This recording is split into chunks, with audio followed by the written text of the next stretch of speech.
The small village of Whitecliff, nestled in the shadow of rolling hills, had always been a quiet, picturesque haven.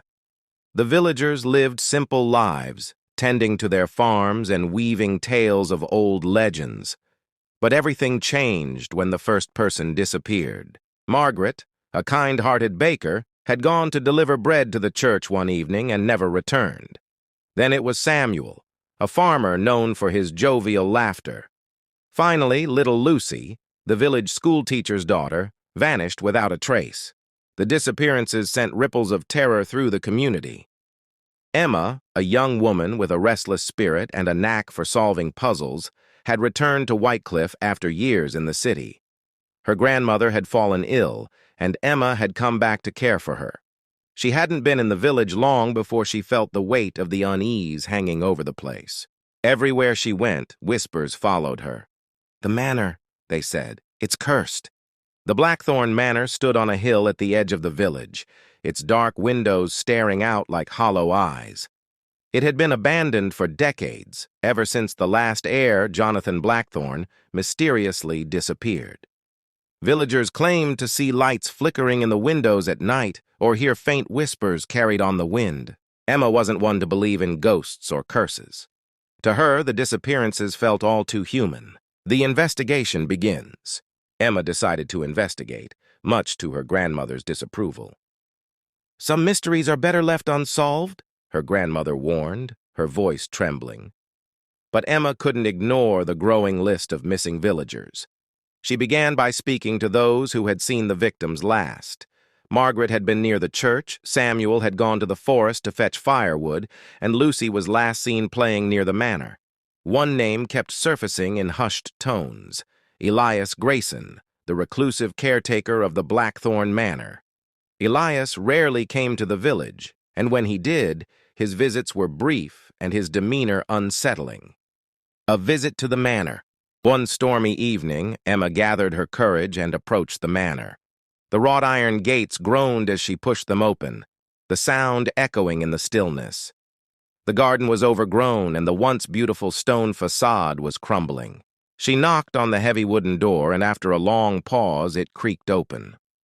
Elias stood there, his pale face illuminated by a flickering candle. "What do you want?" he asked, his voice low and gravelly. "I'm here to ask about the disappearances," Emma said, steadying her voice. Elias stared at her for a moment, then stepped aside. "Come in." The inside of the manor was as eerie as its exterior. The air was damp, and the walls were lined with faded portraits of the Blackthorn family. Elias led her to a study filled with books and papers.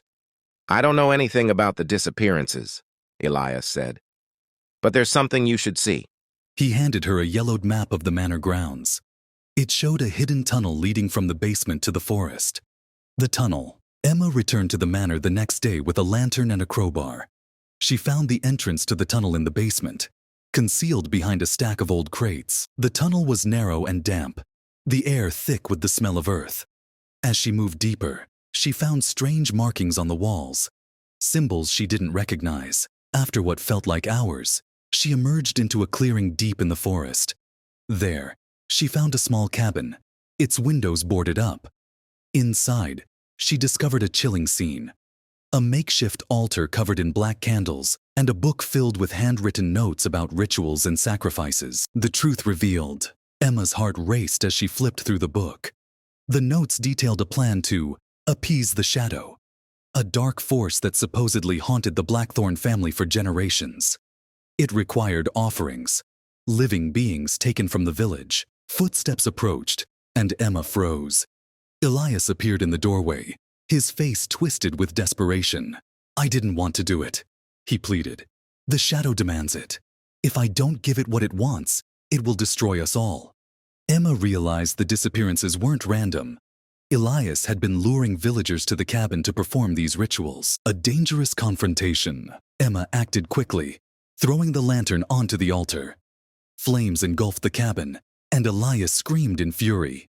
She fled into the forest, the fire lighting up the night behind her. The villagers, seeing the flames, rushed to the scene. Emma told them everything, And together they overpowered Elias and turned him over to the authorities. The aftermath. With Elias gone, the disappearances stopped. But the village remained haunted by the events. The Blackthorn Manor was sealed off, and no one dared go near it again.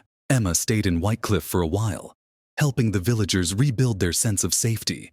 But the whispers about the shadow persisted, and late at night, some swore they could still hear faint whispers coming from the manor on the hill. Emma left the village eventually, but the mystery of the shadow stayed with her. Some secrets, she realized, are never fully uncovered, and some evils never truly die.